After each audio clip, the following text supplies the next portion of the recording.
Good evening. Tonight we're looking at a significant shift in the balance of power in one of the world's most contested waterways. A David and Goliath story is unfolding in the South China Sea, but this time, David has a new sling. The Philippines, a nation long seen as having one of the weaker militaries in the region, has just made a move that has put Beijing on high alert. It's a story about sovereignty deterrence and the quiet but rapid militarization of a region teetering on the edge. This isn't just about a few new weapons. It's about a fundamental change in strategy that could redefine security across Southeast Asia and beyond. For years, the narrative has been consistent. Chinese vessels, both Coast Guard and maritime militia, have engaged in what Manila calls gray zone tactics, using water cannons against Philippine supply boats, ramming fishing vessels, maintaining a near-constant presence around disputed features like the Second Thomas Shoal. The Philippines has protested diplomatically, filed complaints, and sought international arbitration, which it won in 2016. Yet, the pressure from Beijing has only intensified. Now Manila is speaking a different language, the language of credible force. This deployment signals a dramatic pivot. It moves the Philippines from a posture of passive defense to one of active deterrence. The message being sent across the water is clear. There is now a tangible cost to aggression. According to a report from the Associated Press on September 15, 2025, Philippine defense officials have framed this as a necessary step to protect their maritime territory and exclusive economic zone. They argue that diplomacy alone has been insufficient, forcing them to acquire a credible deterrent. This deployment is the culmination of years of planning and a direct response to a security environment that Manila perceives as increasingly hostile and unpredictable. The question on everyone's mind is, will it work, or will it provoke the very conflict it seeks to prevent? Analysts cited by Reuters and The Diplomat suggest this is a calculated risk. The Philippines is betting that by raising the stakes, it can force China to reconsider its tactics. The deployment is not just a military maneuver, it is a powerful political statement. It tells Beijing, Washington, and its neighbors in the Association of Southeast Asian Nations that the Philippines is no longer willing to be a passive observer in its own backyard. It is now an active player armed with new capabilities and a renewed sense of national resolve. This development is historic for one simple reason. It marks the first time the Philippines has ever possessed supersonic long-range anti-ship missile system. For decades, the Philippine military has focused primarily on internal security threats, with its naval capabilities lagging, and its air capabilities lagging significantly behind its neighbors. The acquisition of the BrahMos missile system represents the single most significant upgrade to its external defense capabilities in the nation's history. It is a quantum leap, moving the armed forces of the Philippines into the modern era of coastal defense and maritime warfare, a domain previously dominated by much larger regional powers. The journey to this moment began years ago. The deal, valued at approximately $375 million, was officially signed between the Philippines and BrahMos Aerospace, an India-Russia joint venture, back on January 28, 2022. This was reported extensively by outlets like India's The Economic Times and the Philippine News Agency. The agreement was for 3 batteries of the shore-based anti-ship missile system. After years of manufacturing, training, and logistical preparations, the first delivery of the system's components arrived in the Philippines in April 2024.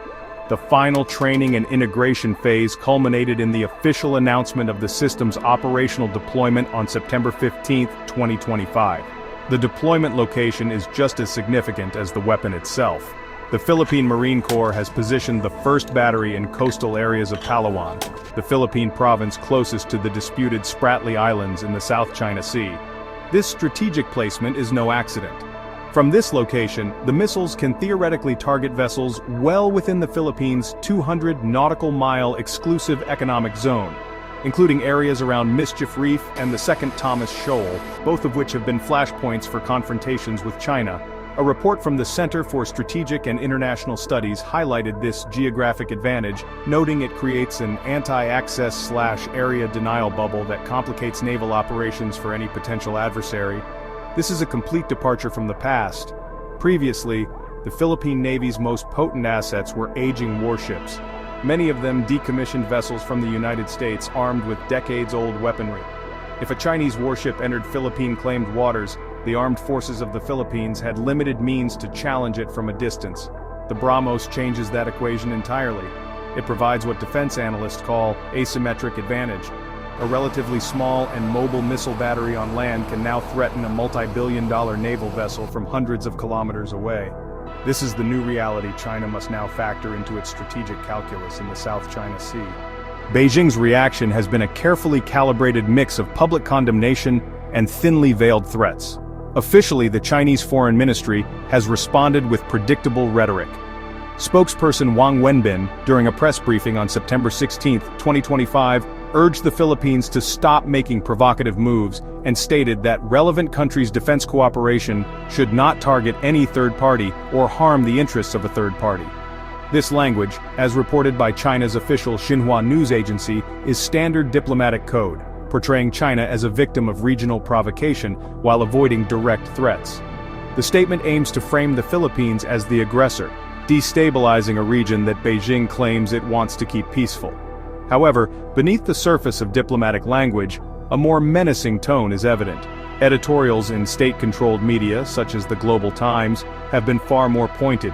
One recent piece, published shortly after the deployment was confirmed, warned that the Philippines was playing with fire and turning itself into a pawn in the United States' strategy to contain China. These articles often suggest that the new missiles will do little to change the overall military imbalance and could lead to disastrous consequences for Manila. This two-pronged approach allows Beijing to maintain a veneer of diplomatic reasonableness while simultaneously signaling its deep displeasure and potential for retaliation to both domestic and international audiences. Beyond words, China's actions on the water speak volumes. Naval analysts and ship tracking services, cited by outlets like the United States Naval Institute News, have reported an increased presence of People's Liberation Army Navy warships and survey vessels in the vicinity of the Philippine Exclusive Economic Zone. While not a direct military confrontation, this show of force is a classic gray zone tactic. It is designed to intimidate and to test the Philippines' resolve and response procedures. It sends a message that China is watching closely and has the overwhelming naval capacity to dominate the area, regardless of the new missile systems on shore. This reaction is consistent with China's long-standing strategy of trying to isolate the Philippines within the Association of Southeast Asian Nations and portray it as a troublemaker. Beijing's diplomats have likely been working behind the scenes to persuade other ASEAN members that Manila's actions are reckless and undermine regional stability. By painting the Philippines as a United States proxy, China seeks to fracture any potential united front among Southeast Asian nations. The core of China's message is simple. We are the dominant power in this region, and while you may acquire new weapons, you should not mistake that for an ability to truly challenge our interests. The dragon is watching, and it is not pleased. As we look to the future, the situation remains fluid and fraught with uncertainty.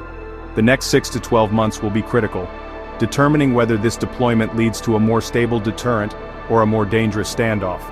The first thing to watch is China's immediate military posture. Will the increased presence of People's Liberation Army Navy vessels become permanent?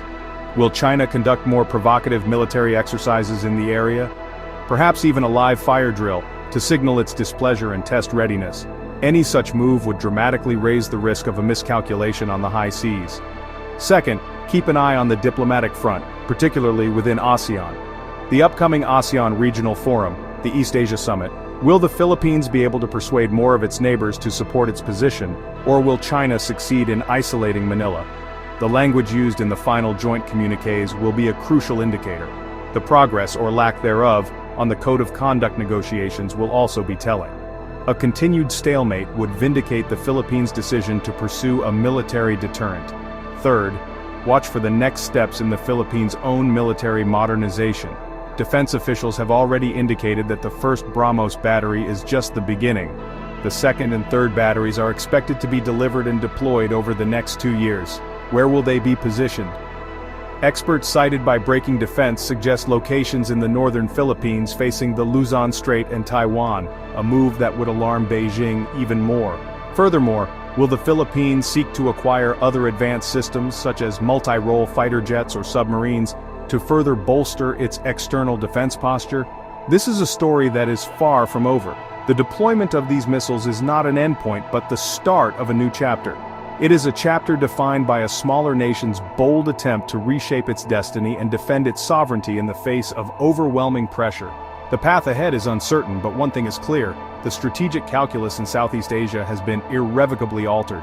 We will continue to follow this story closely. To stay informed on this and other critical global issues, make sure you subscribe to our channel, give this report a like if you found it informative, and please share your thoughts in the comments below. What do you think this means for the region? We want to hear from you. Thank you for watching.